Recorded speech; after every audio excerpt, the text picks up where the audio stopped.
Bom dia a todos. Bom dia. Músicos, simpatizantes, produtores.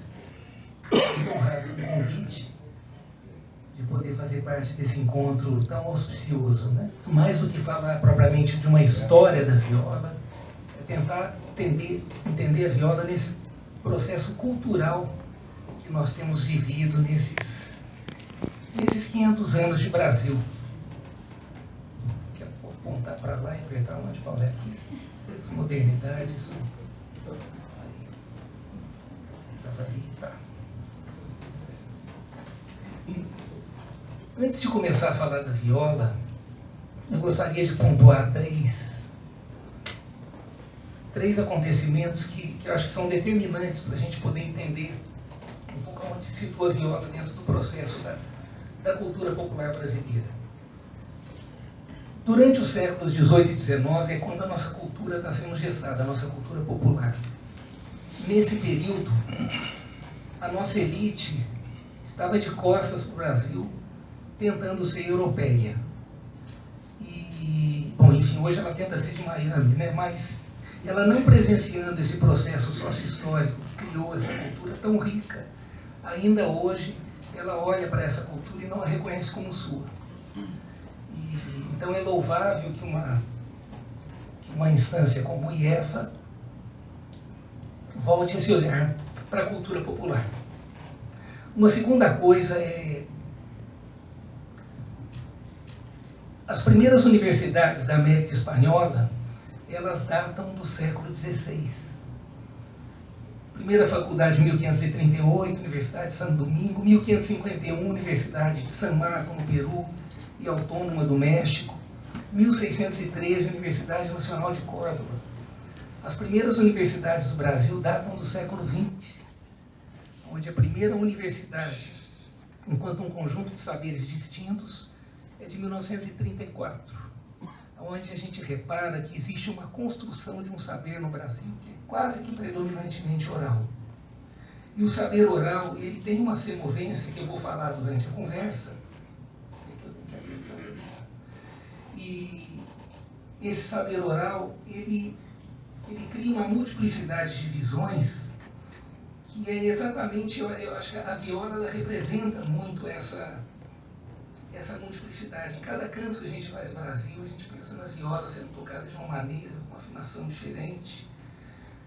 E por último, outra coisa que eu gostaria de pontuar é que o advento da República no Brasil, ele marca a entrada no Brasil de um ideário positivista, que era um ideário que, de certa forma, estava ligado a um processo de racionalização industrial, e o Comte, o cara que concebeu o positivismo, ele na história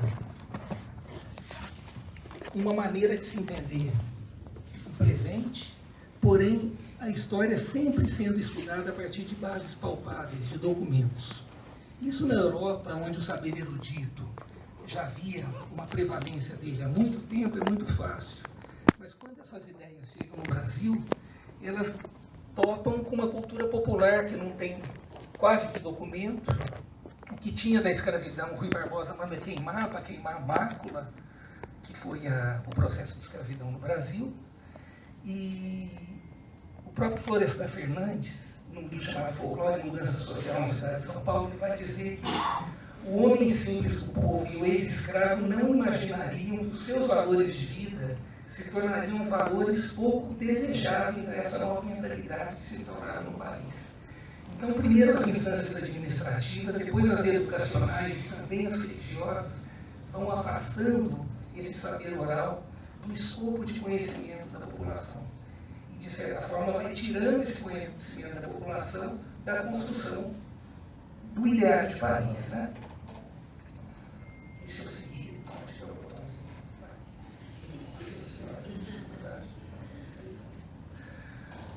A viola, ela tem um primeiro acontecimento que em 722, quando os árabes chegam na Península Ibérica, um instrumento chamado alaúde árabe, que também é um instrumento de 5 ordens, né, de cordas duplas.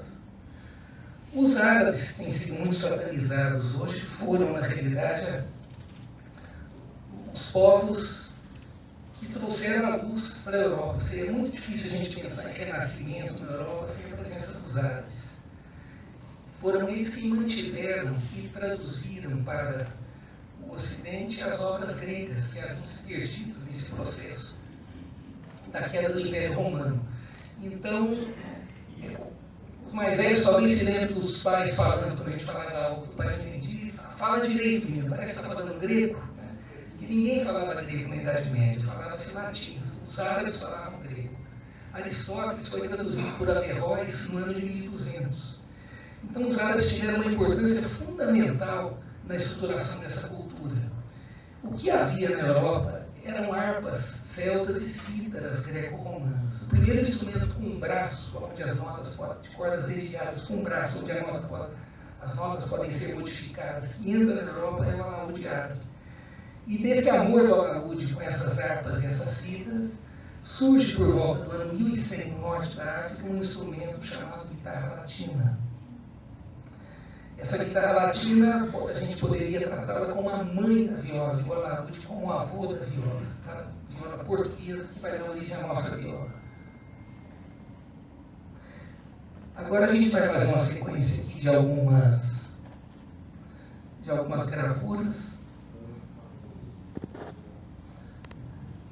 Aí a gente repara no meio ali um tocador de alaúde árabe, e repara que a mão do instrumento é para cá. Por isso o fulano é da pá virada, né? Que não é cristão, né? Ele tem essa mão virada. E que é uma coisa muito interessante para facilitar até o tensionamento das cordas. Já embaixo, na esquerda, uma guitarra latina, né? Isso daí é do século XIII, 1200 e pouco, essas gravuras são. Aí, um desafio. O movimento trovadoresco francês está intimamente ligado aos jograis árabes. Guilherme X, por volta de 1200, rei da França, ele manteve inafiançável no seu castelo o maior cantador do mundo árabe que ele resgatou numa cruzada. E esse homem morreu na cela dele, ele trocava todos os prisioneiros menos esse, que era o grande mestre dele. Aí a guitarra latina, no cancioneiro da Ajuda, em Portugal. Um pandeiro ali embaixo à direita, né? Platinela e tudo. Bom, a viola entra, então, em Portugal, no século XV, nos anos 1400, como um instrumento extremamente popular, a ponto de, e muito querido, a ponto de nas festas religiosas, esse instrumento ser... O tocador de viola não precisava pagar dízimo, desde que ele não vendesse as suas violas, ele fosse apenas tocar. Em 1457, o procurador de Ponte de Lima manda uma petição ao rei para proibir a viola, que era um instrumento de metediços, farsolas e amigos do diabo. E em 1459 tem um documento apresentado à corte que diz que muitos tocadores de viola paravam em frente às casas, traziam a família toda para as janelas à frente, enquanto um grupo por trás assaltava a casa sem ninguém perceber. Então a gente vê que é um instrumento muito popular, que quando ele chega nos 1500, o Gil Vicente, que é o maior dramaturgo português quinhentista, ele em 9 peças dele, ele cita a viola. Ele cita a viola como um instrumento de soldados, instrumento de escudeiros. O Filipe de Caverel, que era um embaixador francês, em 1582, ele manda uma carta para o rei da França dizendo que na Batalha de Alcácer-Quibir, em 1580, quando morre toda a nobreza portuguesa junto com Dom Sebastião, 35 mil portugueses, ele diz que foram encontrados nos despojos de guerra mais de 10 mil violas. O número é um pouco exagerado, mas de certa forma demonstra o que ele falou, né? Os portugueses amam muito o instrumento ao qual eles chamam de viola. E, embora associe-se muito a viola à vihuela, elas têm uma origem comum a partir dessa guitarra latina, só que a vihuela na Espanha, ela vai conquistar um extrato social alto. Tanto é que a gente que estuda violão vai tocar peças da Renascença espanhola que foram compostas na vihuela. que tem 6 pares de cordas, são 6 órgãos, né? E a viola, ela, ao contrário, ela segue um caminho muito popular em Portugal. Citando Manuel Moraes, ele diz que o instrumento está espalhado por todo o país, né, nos 1500, mas é tocado de forma erudita num círculo bastante restrito ligado à corte ou a alguma casa senhorial. Ou seja, é um instrumento do povo. É um instrumento que tem como principal veículo de transmissão a transmissão oral. Isso daí, nos anos de 1960, uma festa no norte de Portugal, uma feira, né? Com o Domingos Manuel Machado, que é pai, já está na 4ª geração de construtores. Aí, o Domingos é o pai do Domingos Martins Machado. É um grande construtor de Itebosa, ali no norte de Portugal, em Braga. No Brasil, os primeiros relatos de viola, eles datam de 1580, no Recife, e também num registro policial, em 1593, onde um violeiro foi preso numa briga. E em São Paulo, desde 1613, a gente pega inventários, os inventários do Hernando da Silva Bruno, que inventariou São Paulo do século XVI e XVII. Morreu fulano em 1613 e deixou uma viola, uma cama, 2 rolos de corda e uma mesa. O próprio Gregório, no século final do XVII, que era um advogado brasileiro que viveu em Portugal e voltou para o Brasil, que mantinha no seu escritório de advocacia inúmeros cachos de banana pendurados para reforçar esse ar de brasilidade dele. Ele foi exilado em Angola com uma viola de cabaça que dizem ter sido ele mesmo quem construiu, né? E é uma produção literária dele, está ligado sobretudo a versos heptassílabos, a coplas. Então acredita-se que tudo isso era cantado. A gente já tem aí uma insurgente, uma possível, não é de forma conjetural que eu falo, um insurgente surgimento da canção popular urbana no Brasil. Ele vivia se escondendo no recôncavo de políticos portugueses, magistrados, na medida que ele fazia críticas dessas pessoas, né, cantando, né, e fugia. Um outro caminho da viola se dá com os jesuítas. O Anchieta, ele vai perceber que em toda a faixa litorânea do Brasil falava-se uma língua geral, de fundo tupi. Os tupi, enquanto Jesus pregava na Galileia, eles saíram da Amazônia, da Venezuela, procurando o mar, por onde chegaria Maíra, que era o deus da transformação, que ia modificar o mundo deles. E realmente modificou. Por volta do ano 800, eles haviam dominado todo o Nordeste e por volta do ano 1000 o Sudeste. E o Anchieta percebeu que para iniciar o processo de catequese, ele precisaria de dominar essa língua. E ele percebe também, muito perspicazmente, que os índios, isso é uma característica dos índios da América do Sul, entendido hoje, na verdade ele percebe isso com os tupi, eles mantinham toda a relação com o mundo sagrado, utilizando a música como elemento de intermediação. Então ele vai aprender danças indígenas, as quais estão presentes no universo caipira, cururu e cateretê, né?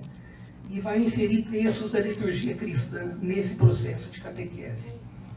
E essa língua, Nhangatu, foi a língua falada em toda a Paulistânia, já vou mostrar o que vem a ser a Paulistânia, até final do século XVIII, até final dos 1700, mesmo tendo sido proibida em 1727. Falava-se tupi no Brasil, era chamada língua brasílica. Por conta da guerra dos emboabas, os portugueses proíbem, dizendo: esse povo tem uma língua própria, eles estão pensando diferente da gente. E o que ficou de resgate dessa língua são muitas palavras. No português, o português do Brasil tem aproximadamente 30 mil palavras a mais que o português de Portugal, que são palavras de origem indígena. E também o jeito de falar.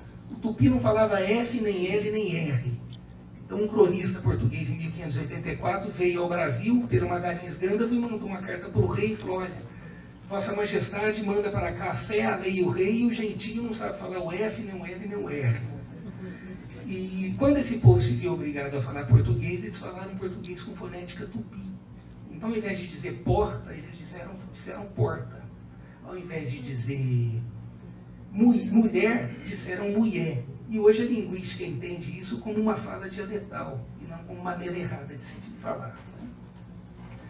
E o que é muito curioso é que o fato das instâncias administrativas terem se fixado muito fortemente nessa região de Minas, por causa dos minérios, a gente tem uma fusão dessa cultura bandeirante, inicialmente caipira, que vem de São Paulo, com os bandeirantes, vem do Vale do Paraíba, com uma maneira mais culta, mais refinada de se ver as coisas. O próprio Darcy Ribeiro cita a cultura do mineiro como um camponês que teve acesso a bens culturais, diferente do camponês paulista, que é mais rústico nesse sentido.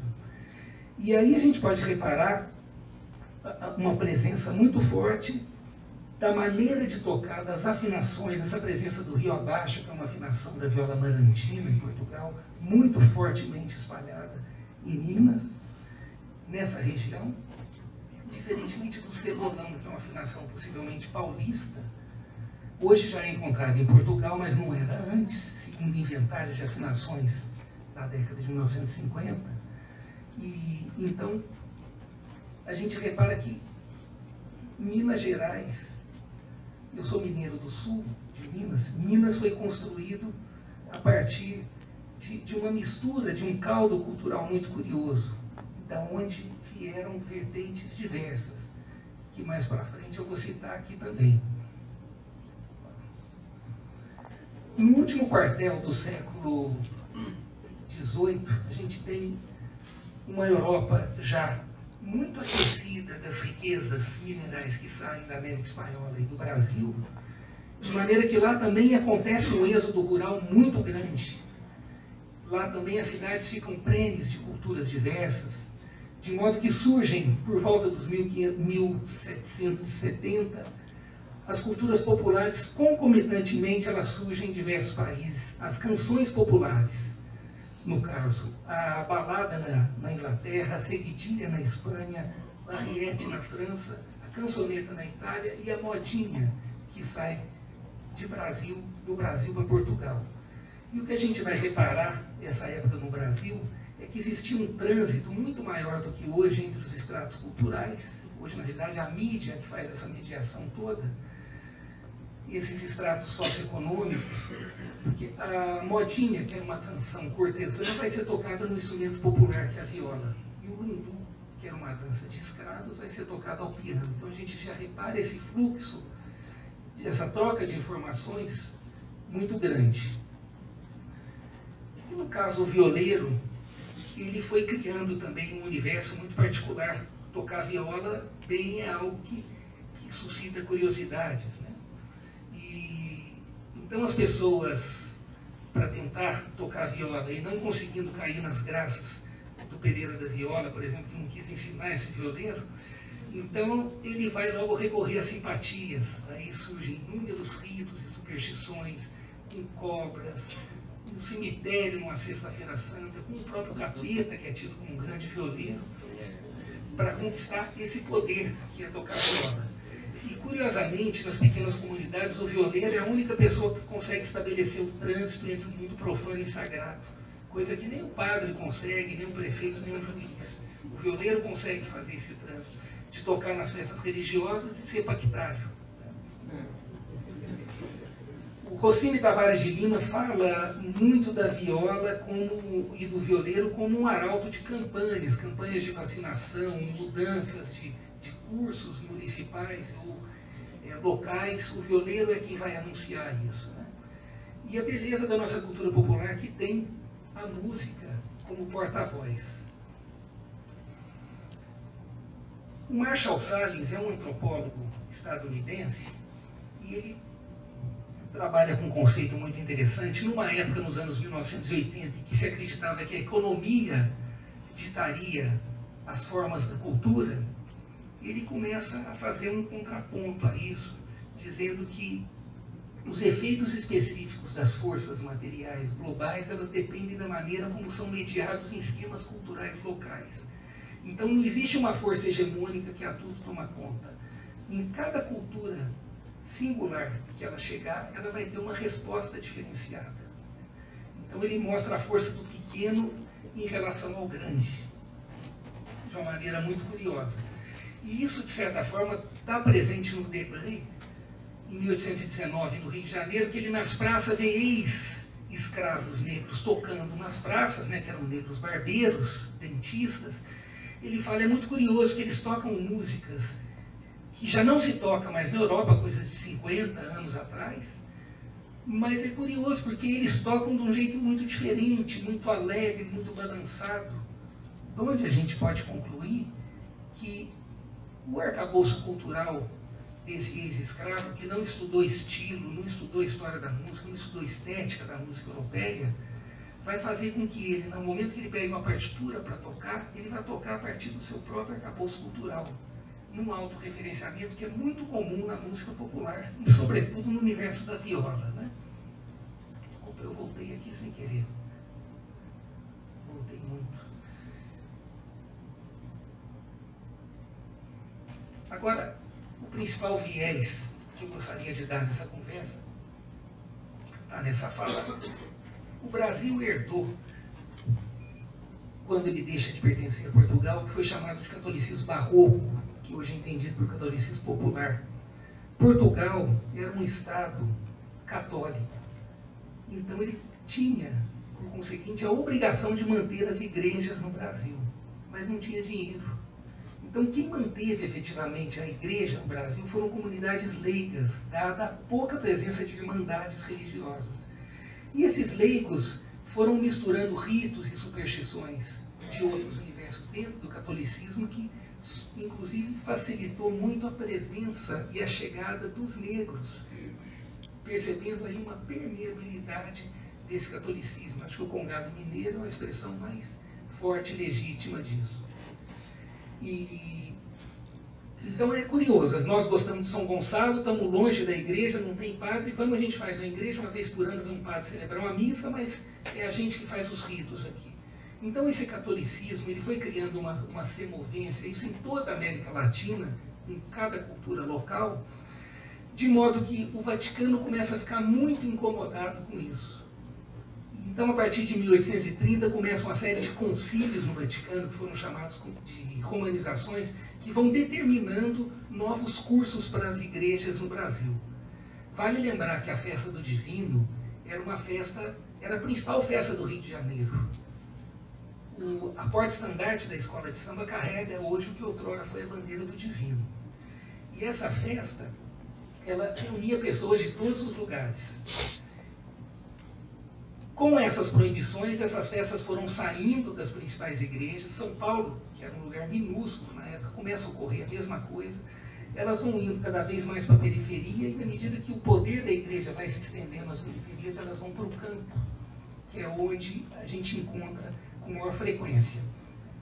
Embora hoje a gente tenha um processo contrário, né, de crescimento dessas manifestações dentro das cidades. Danças de salão que vinham pela elite também passam pela mesma situação. A mazurca, que hoje é uma dança mais rural, a polca. Essas danças eram danças de salão, que no momento caem de moda nos salões da elite, vão para o meio do povo. A própria polca, a polca tcheca, é uma das matrizes do choro, né, do machixe junto com o lundu. E estou falando bobagem aqui, Paulo? E a chegada do violão em 1837 também é muito forte. A gente vai reparar que ele chega como guitarra francesa, né? Chega arrasando já com o nome, chega com cordas simples, não com cordas duplas, uma tessitura maior, né? Nota mais grave. Então ele vai colocar a viola de lado, de maneira que o Joaquim Manuel de Macedo, num livro dele chamado Passeio pela Cidade do Rio de Janeiro, que é uma etnografia do Rio no século XIX, ele vai falar que numa casa abastada, na sala tem uma jovem mocinha tocando piano, e na cozinha uma velha saloia tocando a viola. Então a gente já vê que a viola é um instrumento que está se ruralizando, né? Umas violas brasileiras de Queluz, violas portuguesas, praguesas, direita campaniça, toeira, amarantina e beiroa de cá. maior dinâmica. Nos anos 1990, a gente começa a viver uma situação muito interessante, que o processo de globalização ele acaba ressaltando uma resposta local, de culturas locais, a uma ideia de hegemonização, de criação de um shopping center de consumo a partir das ideias dos países do norte. Então a gente tem uma coisa interessante, é que o capitalismo ele tenta converter todos os valores culturais, os bens culturais em valores de mercado, porque assim ele consegue dominar a ordem cultural. Então a importância do evento nesse sentido, é muito forte. A própria ideia de ecologia, de preservação das culturas, esse sonho da cidade grande que começa a se diluir também, as pessoas já impossibilitadas de retornar ao campo tentam retomar valores que outrora fizeram parte de suas vidas. E a própria presença do Almir Sater em telenovelas mudou muito a faixa etária do público que começa a gostar de viola. E diversos eventos vão acontecendo, e hoje a gente tem a viola passeando por diversas vertentes. Foi feito um mapeamento no estado de São Paulo, existem aproximadamente 110 orquestras de viola. Agora, o que reúne pessoas que têm valores de vida diferentes, como escolaridade, faixa etária, nível socioeconômico, o que faz todas estarem juntas? Propriamente não é só a música caipira, mas são os valores que são transmitidos a partir dessa música. São valores que o pesquisador do início do século tratou como valores caipiras, mas que a gente pode entender como camponeses, que é a probidade, a honestidade, a fidelidade à palavra dada, que no mundo onde não tem escrita, a palavra tem realmente muito valor, uma independência moral e a solidariedade. Esse é um mapa de 1709. Paulistânia foi definido pelo Bernardo Eres como o eixo de difusão da cultura bandeirante, que curiosamente é onde se consome música caipira até hoje, né? E agora o mapa de 1789, repara como que a capitania de Pernambuco está dentro de Minas Gerais, pelos ciclos das boiadas. Não é à toa que no norte de Minas utiliza-se o modo mixolídio, uma escala maior com sétima menor, né? E a gente começa a perceber que Minas é um estado multicultural.